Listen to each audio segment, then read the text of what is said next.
नमस्कार, मैं प्रत्युष शर्मा और आप देख रहे हैं CTV7 न्यूज़ की खबरें। शुरू करते हैं प्रादेशिक खबरों से।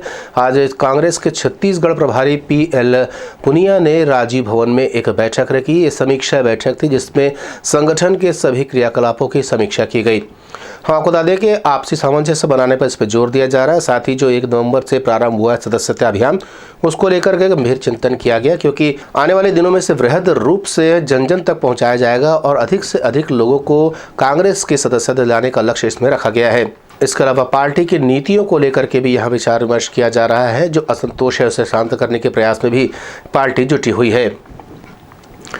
CTV7 से चर्चा करते हुए उन्होंने कहा कि कार्यकर्ताओं और पदाधिकारियों के बीच सामंजस्य होना बहुत ज़रूरी है। वहीं उन्होंने जिला प्रभारियों को भी इसकी जिम्मेदारी सौंपी है कि जिला प्रभारी अपने क्षेत्र के कांग्रेसी कार्यकर्ता और जो पदाधिकारी हैं, बड़े अधिकारी हैं, उनके साथ सामंजस्य बनाए ताकि उनके काम भी सुचारू रूप से संचालित हो सके। उन्होंने CTV7 से चर्चा की और इस समीक्षा बैठक की एक संक्षिप्त जानकारी दी। कल राष्ट्रीय प्रदेश कार्यकारिणी की बैठक हुई थी और इससे पहले जो बैठक रायपुर में हुई थी उसमें ये विचार व्यक्त किया गया और उसे स्वीकार भी किया गया कि रायपुर से बाहर अन्य संभागों में भी बैठक की जाए और उसको कल इम्प्लीमेंट कर दिया गया। और कल वैसे भिलाई में जो नेहरू जी के ऊपर व्याख्यान माना के क्रम में जो पुरुषोत्तम अग्रवाल जी जो JNU के प्रोफेसर, उनका भाषण था। उसके बाद फिर दुर्ग में गांधी भवन, जो नवनिर्मित गांधी भवन है, उसमें ये सभा का बैठक का आयोजन किया गया और उसमें सभी महत्वपूर्ण बिंदुओं पर, क्योंकि संगठन की बैठक थी तो संगठन से जुड़े हुए जितने मुद्दे हैं उसके ऊपर चर्चा हुई। जो विशेष रूप से 1 नवंबर से 31 मार्च के बीच में जो सदस्यता अभियान प्रारंभ किया गया है पूरे देश भर में कांग्रेस पार्टी के द्वारा, और उसी के माध्यम से संगठन के हर स्तर पर चुनाव होंगे, जिसमें ब्लॉक कांग्रेस कमेटी, जिला कांग्रेस कमेटी, प्रदेश कांग्रेस कमेटी, कार्यकारिणी और यहाँ तक कि कांग्रेस अध्यक्ष राष्ट्रीय स्तर पर, उनमें भी इसी प्रोसेस में चुनाव की प्रक्रिया में सम्मिलित है। उसके बारे में चर्चा हुई। बूथ को किस तरीके से 100% मजबूती के साथ में समीक्षा करके। रायपुर से भीमराव की रिपोर्ट। कवर्धा में दुर्गेश देवांगन के पर जो हमला हुआ था और उसके बाद एक तरफा कार्यवाही की वजह से कवर्धा का पूरा वातावरण इस समय खराब हुआ है। तनाव का माहौल यहाँ देखा जा रहा है। भारतीय जनता पार्टी की ओर से आज एक पत्रकार वार्ता ली गई और यहाँ पर उन्होंने दुर्गेश देवांगन को प्रस्तुत किया है, जिसके पेट में गंभीर चोटें हैं। बावजूद इसके दूसरे पक्ष पर 307 जैसे गंभीर अपराध के मामले दर्ज तक नहीं किए गए हैं, जिसको लेकर के आक्रोश देखा जा रहा है।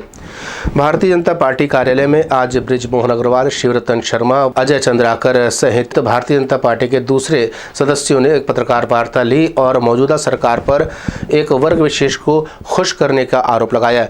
उनका कहना है कि न सिर्फ कवर्धा बल्कि दूसरे इलाकों में भी देखा जाए तो फेरी वालों तक को राहत पहुंचाई जा रही है, जबकि हिंदू जो छोटे व्यापारी होते हैं उनके सामान तक जब्त कर लिए जा रहे हैं। उन्होंने मोती बाग के सामने लगने वाली दुकानों का भी हवाला दिया। कहा कि यहां पर जिस तरीके से कब्जा हो रहा है, इससे साफ जाहिर है कि प्रदेश सरकार एक खास वर्ग को बढ़ावा दे रही है, जो कि पूरे राज्य में हो रहा है। वहीं उन्होंने ये भी आरोप लगाया कि हिंदू संगठनों पर सख्त कार्यवाही की जा रही हैं, जिसकी वजह से लोगों में खासा आक्रोश है। उन्होंने बताया कि दुर्गेश देवांगन लगभग 40 गांवों का दौरा कर चुका है और हर गांव में उसका भव्य स्वागत हो रहा है।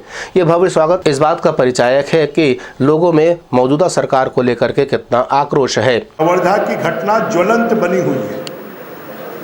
आज भी हमारे 3 साथी जेल में हैं। उनके ऊपर एट्रोसिटी एक्ट और 307 लगाया गया है। हमारे उस घटना का जो महत्वपूर्ण कड़ी है, दुर्गेश देवांगन, जिसने अपनी जान पर खेलकर और भगवा झंडे के अपमान करने वालों को अनावृत किया, इसका विरोध किया और उस दुर्गेश देवांगन के, मुझे लगता है आप लोगों ने फोटोग्राफ्स देखे होंगे, उसके पीठ पर, उसकी कनपटी पर, उसकी छाती पर, उसके पेट पर जो चोटें लगी हैं, उन चोटों के लेकर आज तक 307 अपराधियों के ऊपर में नहीं लगाया गया है, जबकि दुर्गेश देवांगन ने नामजद रिपोर्ट लिखाई है।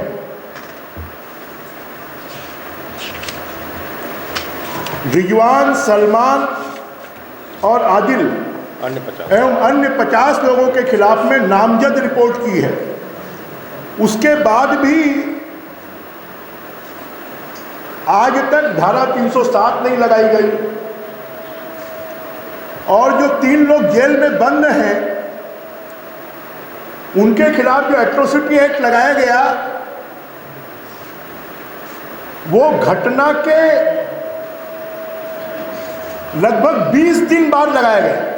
रायपुर से भीमराव की रिपोर्ट। एक तरफा कार्यवाही के इस आरोपों का खंडन करते हुए प्रवक्ता सुरेंद्र वर्मा का कहना है कि एट्रोसिटी एक्ट के तहत जो कार्यवाही हुई है वो बहुत पुराने प्रकरण में की गई है, जबकि एक तरफा कार्यवाही का आरोप लगाना पूरी तरीके से गलत है।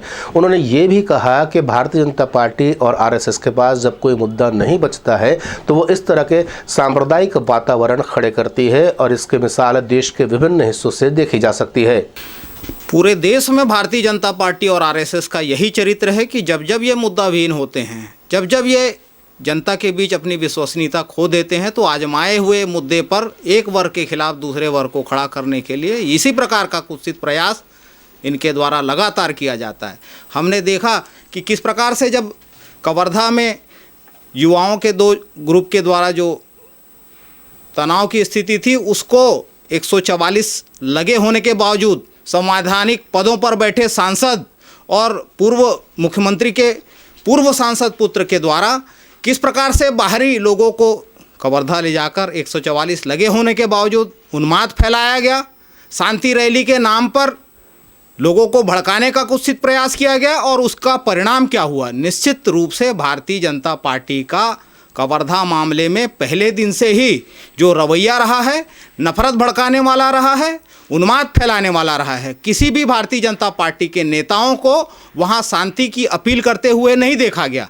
जहां तक बात दुर्गेश देवांगन की है तो भारतीय जनता पार्टी और रमन सिंह ये बताए कि घटना के बाद से किनके संरक्षण में उनको गायब किया गया था और किस प्रकार से उनकी जो गिरफ्तारी हुई वो माना में हुई, तो उतने दिनों तक किसके संरक्षण में वो रहे। प्रभारी मंत्री शिव डहरिया के सामने जनपद सदस्यों ने कांग्रेस की सदस्यता ग्रहण की है। हम आपको बता दें कि ये वही सदस्य हैं जो कुछ समय पूर्व दिल्ली जाकर के डी पुरंदेश्वरी के सामने भारतीय जनता पार्टी में उन्होंने प्रवेश किया था। मिली जानकारी के अनुसार कांग्रेस में प्रवेश करने वाले मधु विकास टंडन, इंदिरा टीका पटेल और विकास कुमार टंडन सहित अन्य जनपद पंचायत के सदस्य हैं। उन्होंने CTV7 से चर्चा करते हुए बताया कि उनके विचारों को लेकर के भारतीय जनता पार्टी में जगह नहीं मिल पा रही थी, या कहा जाए तो उनके विचार आपस में मेल नहीं खा रहे थे। जनपद सदस्य प्रतिनिधि नवा रायपुर क्षेत्र क्रमांक 19 से पिछले कुछ महीना पहले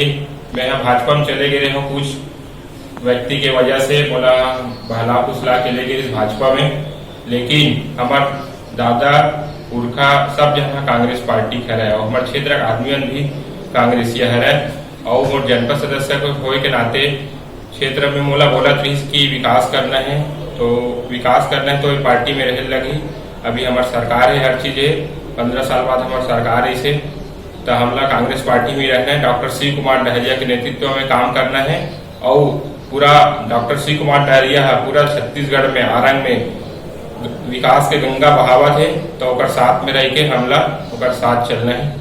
ब्यूरो रिपोर्ट CTV7। रायपुर के MG रोड स्थित SBI के लॉकर से सोना चोरी होने का आरोप एक व्यक्ति द्वारा लगाया जा रहा है। स्थानीय प्रेस क्लब में एक पत्रकार वार्ता लेकर के उन्होंने कहा कि लगभग 800 ग्राम यहां पर उन्होंने सोना अपने लॉकर में रखाया था, लेकिन अब वहां पर वो नहीं है, जिसको लेकर के वे लगातार संघर्ष कर रहे हैं। काफ़ी पुरानी घटना है, इसको लेकर के वो न्यायालय भी जा चुके हैं, सुप्रीम कोर्ट तक का दरवाज़ा खटखटा चुके हैं, लेकिन उन्हें कोई राहत नहीं मिली है। स्टेट बैंक एमजी रोड की स्टेट बैंक के लाकर से हमारी 873 ग्राम सोने के पूरे जेवर चोरी हो गए और बैंक मैनेजर और कस्टोडियन जो लाकर प्रभारी था ना, वो इसमें पूरी तरह से इन्वॉल्व है। हमने मतलब पुलिस को घटना की तुरंत जानकारी दी, 20 दिन बाद उसकी एफआईआर दर्ज हुई और उसके बाद से मतलब आज प्रदेश का देश का कोई ऐसा शासनाध्यक्ष नहीं बचा है जहां हमने विनती ना की हो।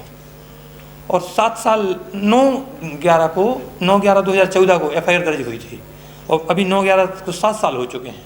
इस बीच में state commission, national commission, supreme court में भी एसएलपी फाइल की। सुप्रीम कोर्ट एसएलपी को पढ़ने से पहले उसमें मतलब एडमिशन हियरिंग में उसको रद्द कर देता है, सुनने लायक ही नहीं है मामला। और इस प्रधानमंत्री, राष्ट्रपति, गृह मंत्री, मतलब जितने भी लोग हैं और सारे साक्ष्य हमारे पास, उन्होंने सीसी कैमरा बंद कर दिया। हमने सर वहाँ कहा कि हमें एफआईआर एफआईआर दर्ज करना है, दफ़ा 409 में लगाना है। उन्होंने केवल 380 में शासकीय अवरक्षा चोरी की धारा लगाई और मतलब और अज्ञात चोर लिख दिया। और हमने उनसे कहा कि मैनेजर और कस्टोडियन इसमें मतलब इन्वॉल्व है। आदिम जाति कल्याण कर्मचारी संघ की ओर से आज एक दिवसीय धरना प्रदर्शन किया गया। उनका कहना है कि प्रदेश सरकार उनकी मांगों को लेकर के पिछले समय जब उनकी सरकार नहीं बनी थी तब ये दावा करती थी कि 10 दिन के भीतर उनकी सरकार बनने के उनकी सारी मांगों को पूरा कर लिया जाएगा, लेकिन आज तक उनकी किसी भी मांग को प्रदेश सरकार की ओर से पूरा नहीं किया जा रहा, जिससे वे खासे नाराज हैं। उन्होंने CTV 7 से चर्चा करते हुए कहा कि कांग्रेस सरकार अपने वादे से मुकर गई है। उन्होंने समान वेतन मान की एक सूत्री मांग रखी है और उन्होंने ये भी कहा कि नियमितीकरण जैसे कई जगह पर उन्हें प्राथमिकता दी जाना चाहिए। जो नई वैकेंसियां निकाली जा रही है सरकार उस पर रोक लगाए और जो लोग वर्षों से काम कर रहे हैं उन्हें नियमित किया जाए। इस संबंध में विजय कुमार झा ने CTV 7 से चर्चा की और पूरे प्रदर्शन का मसौदा बताया। ये छत्तीसगढ़ राज्य के आदिम जाति कल्याण विभाग में छात्रावासों में काम करने वाले हमारे संविदा कर्मचारी, अनियमित कर्मचारी, दैनिक वेतनभोगी कर्मचारी हैं, जिनको 1998 के बाद से आज तक नियमित नहीं किया गया। कुछ लोगों को 2008 में चुनिंदा लोगों को किया गया, बाकी हजारों कर्मचारी आज 20-25 साल से सब सरकार देख लिए, सबके सरकार में आंदोलन किए। 65 दिन का लंबा आंदोलन हुआ था। गगन कहता है चमन बदला है, चमन कहता है माली बदला है। अरे लाश के ढोने वाले मेरे दोस्तों, लाश वही है, सिर्फ कफन बदला है, सिर्फ कफन बदला है। कर्मचारियों ने अनेक सरकार बदली, अंत में भूपेश बघेल जी विपक्ष में रहते हुए इनके मंच में आकर के आश्वस्त किए थे कि हमारी सरकार बनेगी तो हम 10 दिन में नियमित कर देंगे, लेकिन 3 साल का समय पूरा होने वाला है, कोई नियमितीकरण नहीं हुआ। 25-30 साल से अनियमित कर्मचारी हैं, संविदा के कर्मचारी हैं, बेचारे अपने परिवार को कैसे चलाते होंगे इसके बारे में कल्पना करना। आदिम जाति कल्याण विभाग के कर्मचारियों को हमेशा इस बात का रहता है गम कि उनको वेतन मिलता है बहुत कम, उसमें कैसे परिवार चलेगा। तो आज ये पूरे प्रांत व्यापी आंदोलन है। इसके बाद यदि सरकार नहीं मानेगी तो सरकार के खिलाफ डू और डाई, करो या मरो, वादा खिलाफी के खिलाफ, चूंकि वादा किया गया था सरकार के द्वारा, उसके खिलाफ लंबा आंदोलन किया जाएगा। Bureau report CTV 7 Raipur. CTV 7 की खबरों में फिलहाल इतना ही। नए समाचारों के साथ आपसे फिर होगी मुलाकात, तब तक मुझे दे अनुमति। नमस्कार।